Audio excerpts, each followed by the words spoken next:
We started with Russia, we continued with the United States, and now it's a turn for Mexico. And so we have Pablo Suarez from IMATE UNAM, and he's going to be speaking about Poisson structures.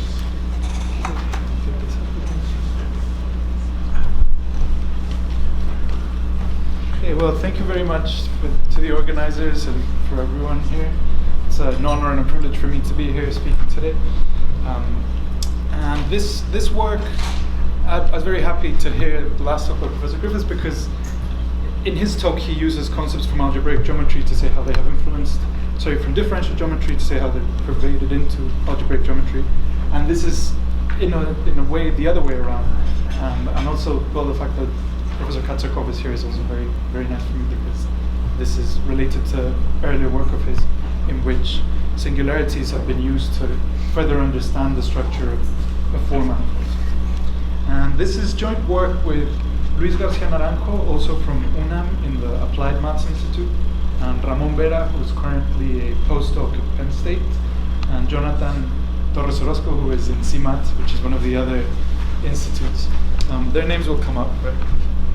And okay, so I'm going to briefly review some of the basics of Poisson geometry. This is Simenon Poisson, and I think this is too small, so I'll keep zooming in. This is in Spanish, so.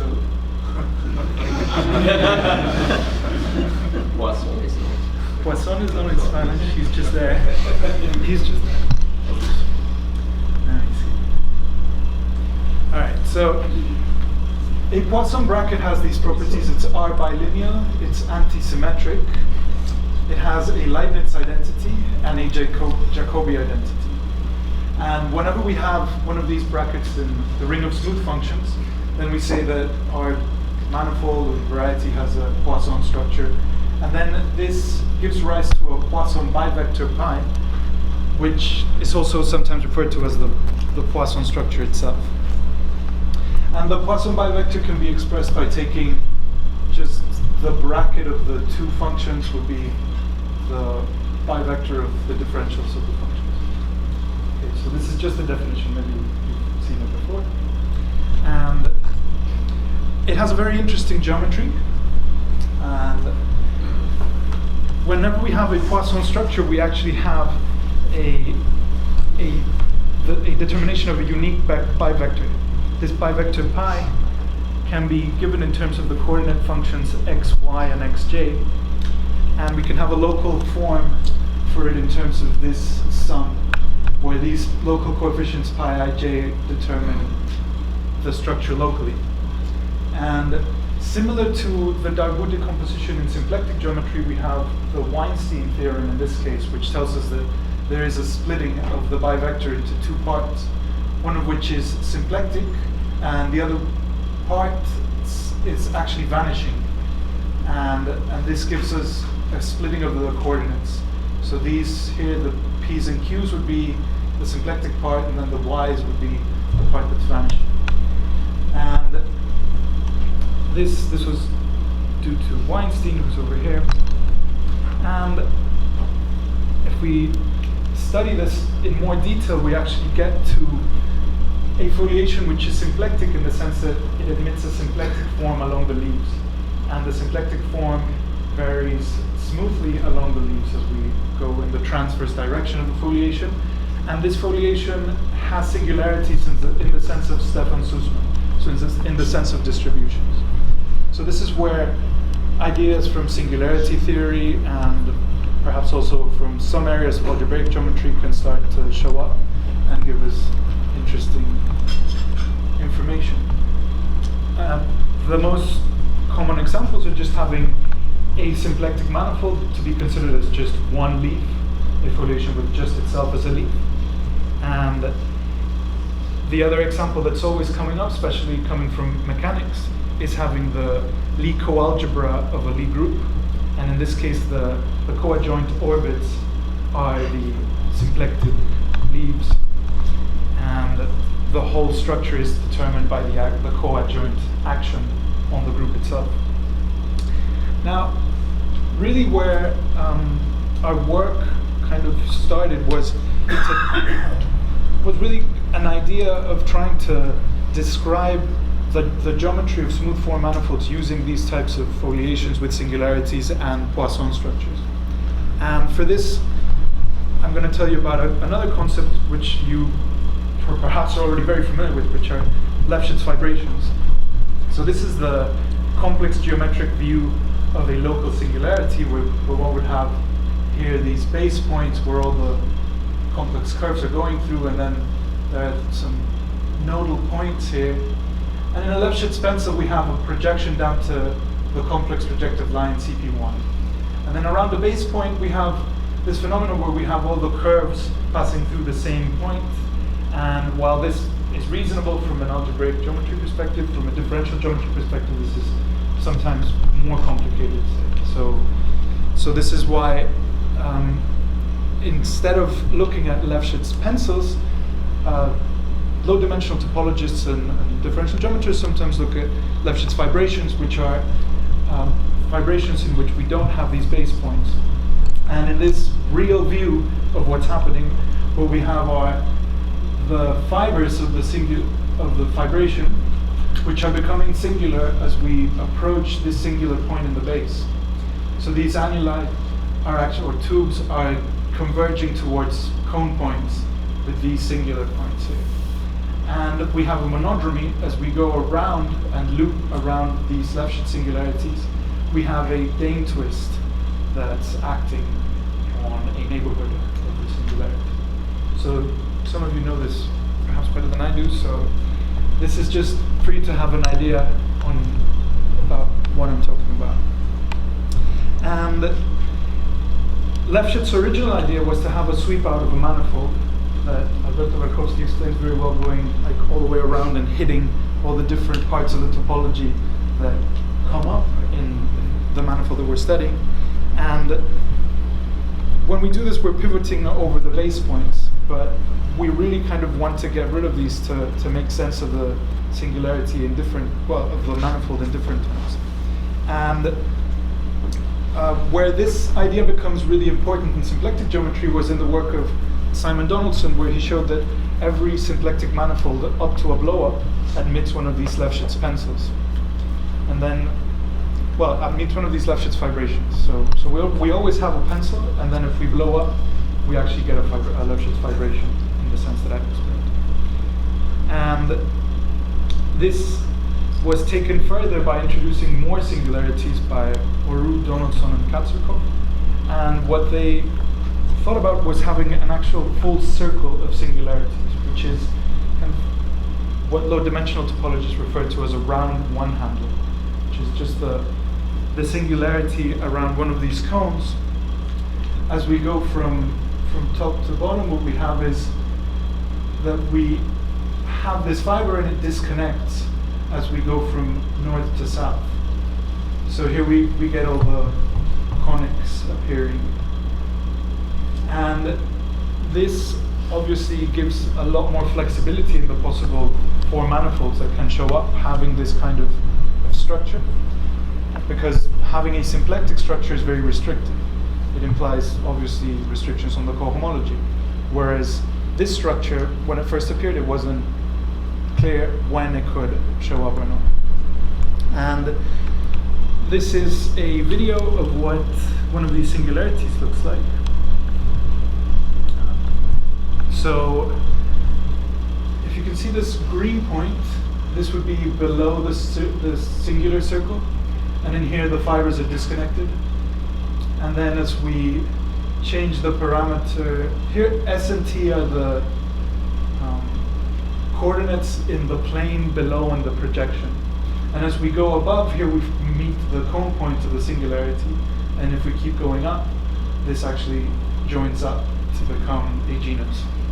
So these are all of the videos that I'll show are actual parametrizations of all of these singularities that I've been talking about, which is nice because I, for one, was actually kind of confused as to when the vanishing cycles collapse and in what order or whatever. So this is a good way to see things. This was done by Gerardo Sosa as part of his master's thesis 2013, and he's now finishing his PhD in the Max Planck in Leipzig with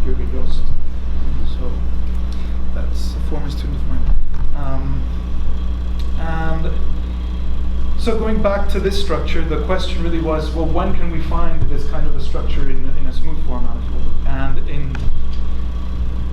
okay, before I go on to answer that question, let's see exactly what happens if we have two of these singular circles and we're going between two of them.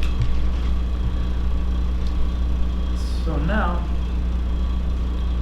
remember again, the S and T coordinates are on the bottom, on the base of the fibration for this video. And this is what I was talking about before, that in here we can actually see when the different curves or cycles are collapsing and touching. And here we actually get the singular point.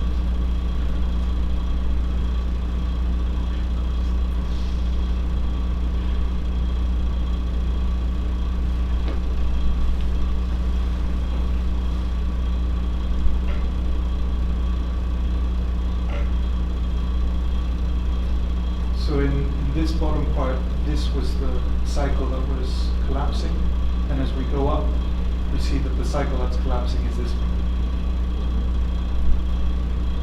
And then you get here the singular point.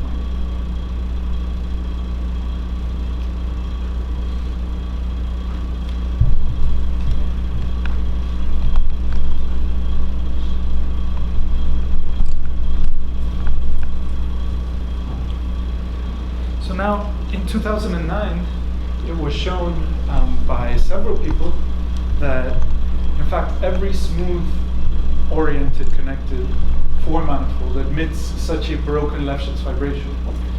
In their original paper, they called them singular Lefschetz fibrations, and then Tim Perutz, in his PhD thesis, developed some invariants for them, and he called them broken because the fibers were being broken. So that's kind of the terminology that took over at the time. They vary in the tools that they use. So actually, Robion Kirby and David Gay had been developing ideas with other types of singularities, and then that was used by Yankee Lekili in combination with singularity theory to kind of give a construction of all of one of these broken Lefschetz fibrations on any smooth form manifold.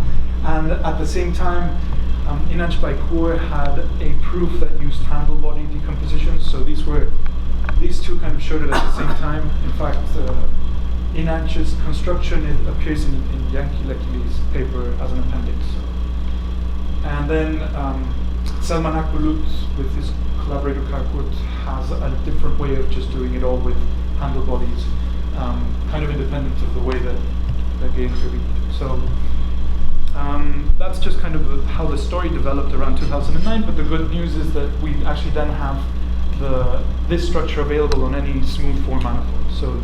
So this allows, in principle, for this structure to be exploited to further understand properties of smooth form manifolds. And the work that we did was adapting Poisson structures to these local singularities that I've showed you, by defining Poisson bivectors adapted to these local models of the singularities.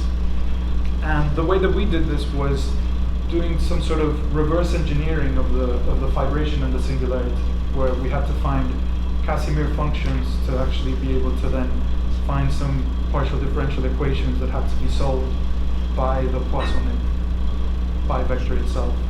So it was some sort of trickery that Luis was able to figure out first for the Lefschetz fibration, Lefschetz singular point.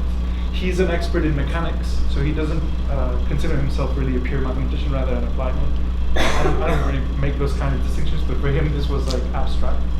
And whereas Ramon is working more on near symplectic structures, these types of fibrations in high dimensions. So between the three of us, we managed to work through these. And we showed this theorem, which in a way comes from old ideas already present in the work of even Jacobi, but there is this formula appears in the work of Flashka Ratiu, but they don't really use it to construct these kinds of fibrations. It's one of these things where some people kind of already knew about maybe a formula that was similar. And this gives the existence. What this theorem says is that when we have a map between two manifolds that differ in dimension by 2, and they're oriented, and we have these volume forms that are giving the orientations, then we can define a bracket using the volume forms and the pullback of the volume form and just this simple formula for any k non-vanishing function. And that'll be a Poisson bracket. And we can describe the symplectic leaves pretty thoroughly. They're of 3 kinds. The 2-dimensional leaves where we have a regular value, and that's just the Riemann surface. And then the 2-dimensional leaves where we have a singular value, and that's the ones that are nodal or have like a whole circle of singularities. And then the 0-dimensional leaves, which are the actual singularities. So when we have a circle of singularities, that's kind of a weird one in Poisson geometry. That's counted as each point there is one manifold of dimension 0. So it's like a whole circle of singular 0-dimensional leaves. That's the way it works in the Poisson world.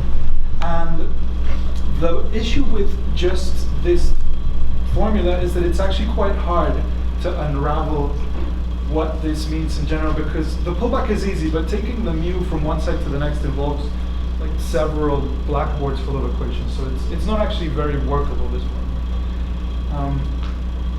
That's why what we did in terms of Casimirs was what allowed us to show these local models.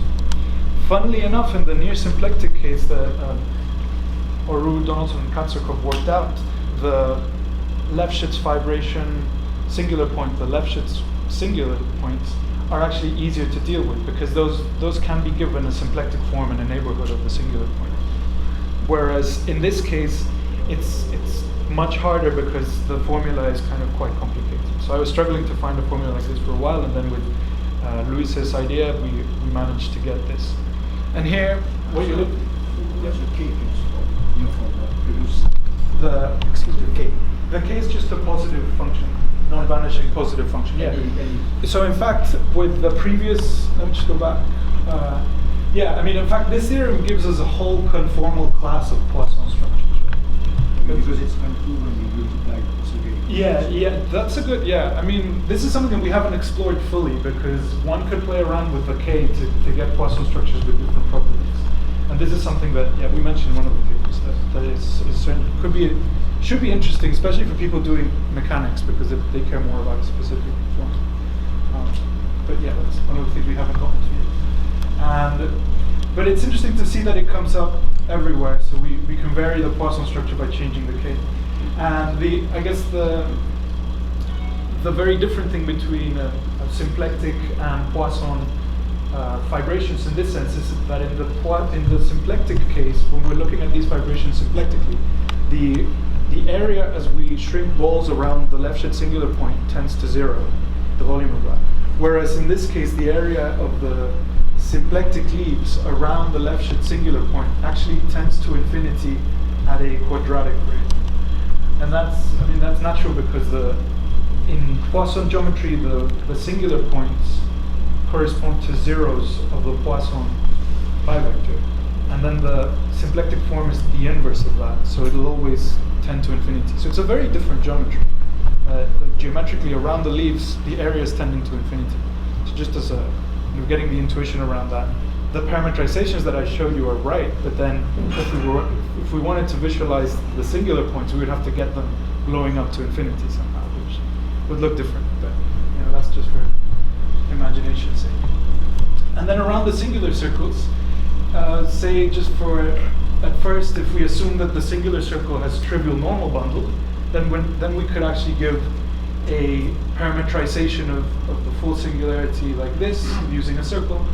And in this case, the Poisson bivector is almost the same as the near symplectic form that was constructed in the Oru-Donaldson-Katsukov paper. In fact, I mean, this is completely inspired by that, and one then actually has to do the calculations to get this, but then here it's interesting that the growth of the area is linear because it's the root of this sum of squares. And then just as in the other case, in the near symplectic case, this, if the singular circle doesn't have a trivial normal neighborhood, it can be doubly covered by a trivial one. And in fact, this Poisson bivector is invariant under the involution that corresponds to that covering. So this also works for the other case, which is nice. And it's just the same as in the new symplectic case, which we were happy with. And now, so we have this theorem, which is very important, that we always have these broken Lefschetz fibrations. And there is one drawback that actually Yankee addressed in his paper, and was the reason why he managed to kind of construct it, is that the broken Lefschetz fibrations are not stable as maps. So once we perturb them a little bit, we get out of the realm of broken Lefschetz fibrations. So we need to introduce more singularities. And these singularities, luckily called wrinkled, because they're similar to the fibrations, the singularities, the wrinkled singularities studied by Elie Ashberg in some time before then. And he showed something quite interesting, that is that up to homotopy, there are a finite set of moves that are sufficient to describe paths between broken Lefschetz fibrations that involved only these kinds of wrinkled fibrations. So what is a wrinkled fibration? If we have a closed four manifold and a two-dimensional surface and a map between them, then we have a cusp singularity at a point P in our four manifold. If around it, F is locally modeled by this formula. And the critical point set is a smooth arc, which is going to be a cusp. And then we say that a wrinkled fibration is a smooth map that is a broken fibration on the complement of the C, which is a finite set where we have these cusp singularities. Okay, so all that we're adding is around the circles that we had, we're taking a finite amount of points, and these are becoming cusps. So what does that look like locally? This is the picture that we're thinking of. So in here we have this genus. Locally the fiber looks like this. If we cross this critical circle, the part of a circle, then the fiber will look smooth. The same goes for here. And I showed you the video where we were crossing the two critical value lines in both directions, because in here, if we go north, then this is the genus that collapses. This is the genus that collapses. If we go south, then this is it. Does that make sense? Well, it's the two that I showed you. Okay. So now, what are the deformation moves that Leckie has? So they're birth, merging, flipping, and wrinkling, and they're given by these equations. And they're very simple. I was having a conversation with a friend yesterday, and he was asking me about like what kinds of deformations I was looking at. They don't even go beyond the quadratic term, but they are real singularities from R4 to R2. So that's why maybe some of the general theories that exist for, say, complex singularities don't apply. And how do these look? So we have some videos of these. So the birth move, before the singularity exists, it's just a regular part of a fiber. At time 0, we have a singular point in the fiber, and then at positive time, we have this smile opening up with the two cusps, and then this behavior around the fiber. And then this is work now with Jonathan Torres Orozco, and what we did was we ran through the whole of the constructions again for all of these wrinkled fibrations. So we computed the Poisson bivector, which is that formula, and how the areas change of the symplectic forms of the fibers. And the way this looks is like this.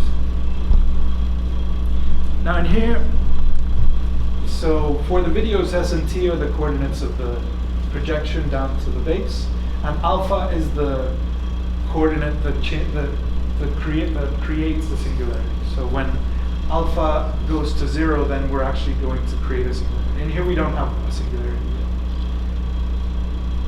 yet. Right now, see, as alpha is created at 0, we have this smile opening up.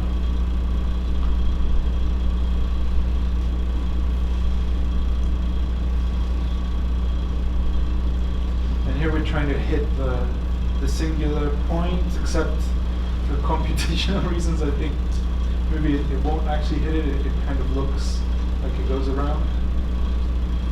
And then here you can see how the singular circle opens up as this smile with these two cusps on both sides.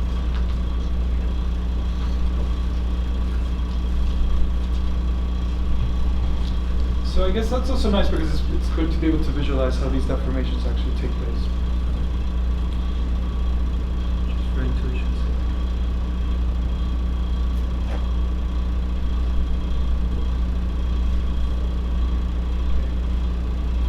Oh yeah, and if you go outside of the singular set, then we're back on a smooth part of the surface.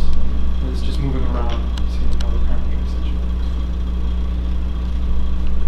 Right, so now, on the merging move, what we have are two singular circles that are merging onto first one singular point here, and then they're kind of separating onto two different cusps.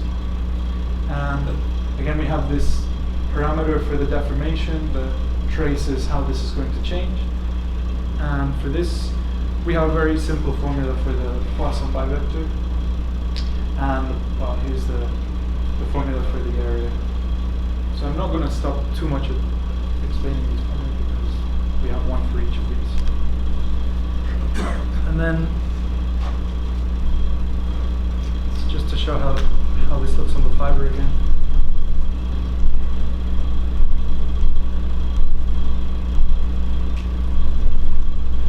Near the singular part.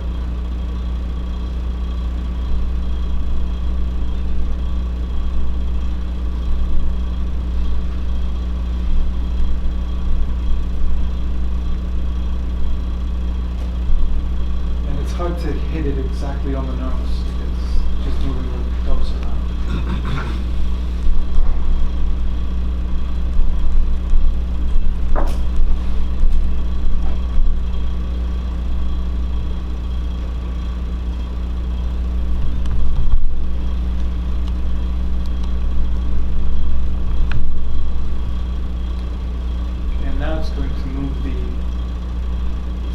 Circles so that now they're touching, and then here we have a singularity, but it's hard to get it to graph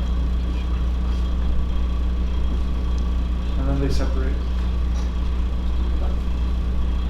Okay, I'm going to move on because the video is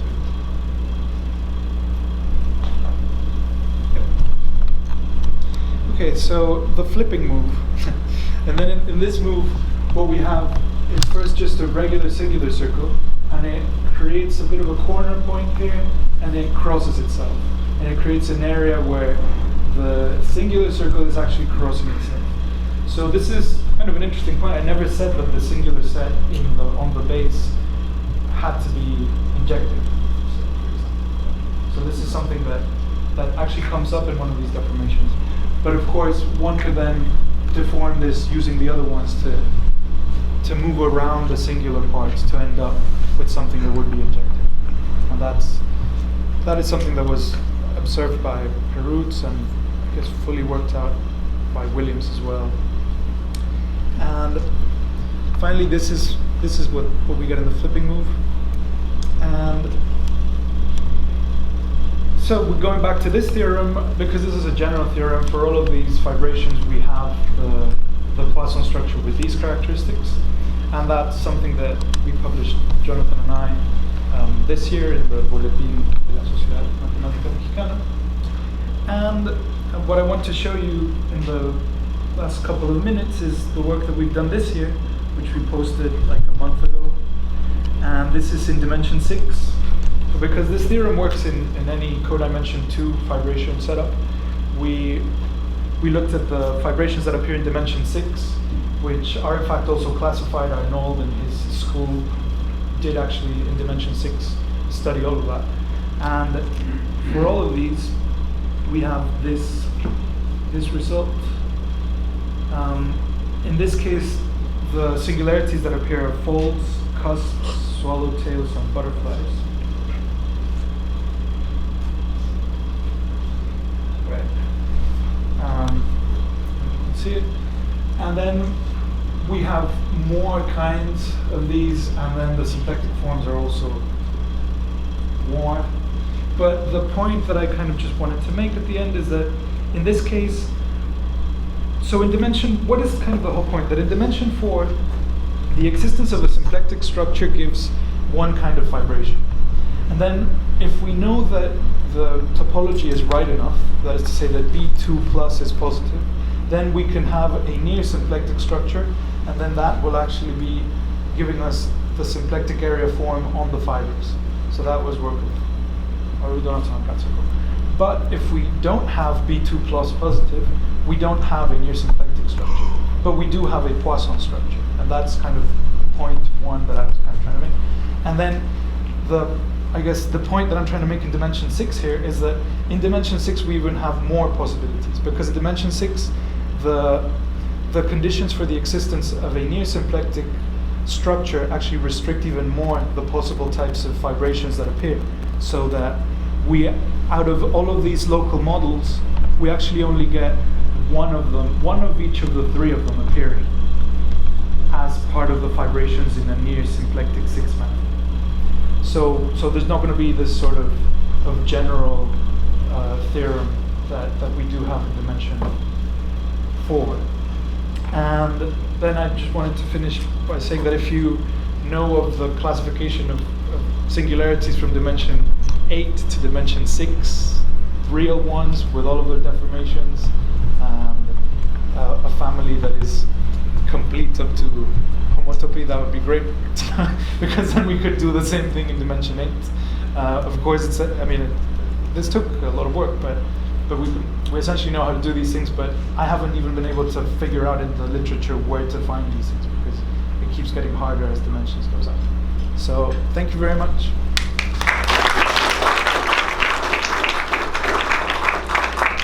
Any questions? In your theorem about dimension 4, generically you have 2-dimensional leaves, but I would like to ask you what's going on the 0-dimensional leaves. Is it, of course you have a Lie algebra structure of the Tartan space because of Einstein theorem. Can you get generically Lie algebra of type GO3 or GL2 in the reductive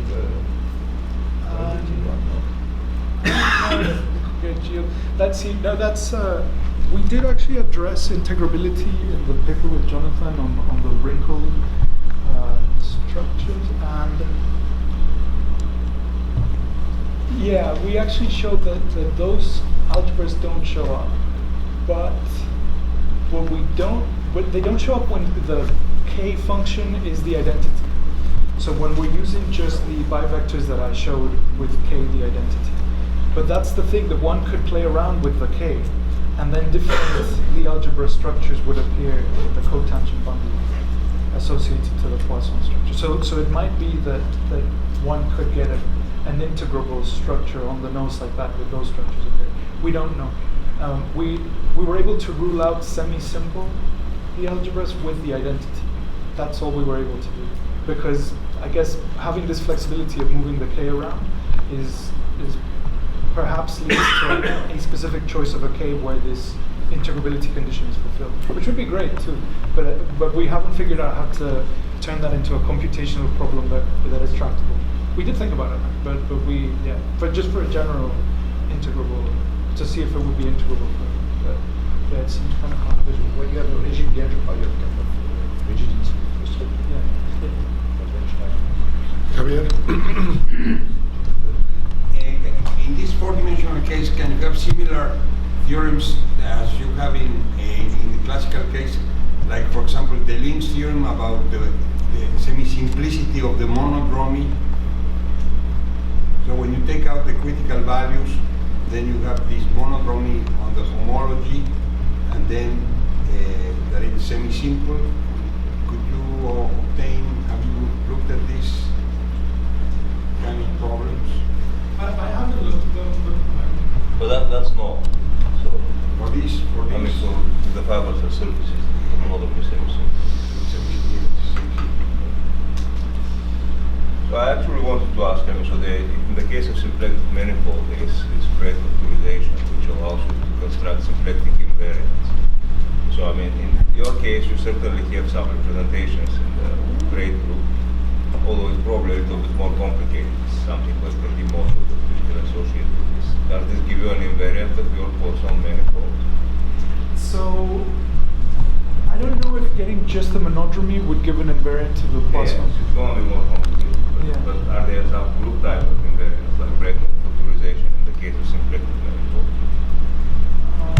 So the invariant that we looked at was, or the equivalence relationship for Poisson manifolds that we looked at was weak Morita equivalence, which just changes when the genus, when the fundamental group of the fiber changes. So in this case, what we got was that when the genus increases with like so these deformations that I showed are capable of increasing the genus, right? And then when that happens, the Morita equivalence class of the Poisson manifold changes. So those do give something. I mean, I guess what I've never really understood though is what happens with the monodromy around several cusps that are all on one circle. Because the monodromy on just one cusp is kind of easy to understand in terms of the two curves that are being composed. But when there's several, I believe maybe Inaj and Kenta Hayano have some sort of ideas in that direction, but I'm not sure how, even in the smooth case, just for the smooth structure, how that gives something. So yeah, I would like to be able to answer your question more for that.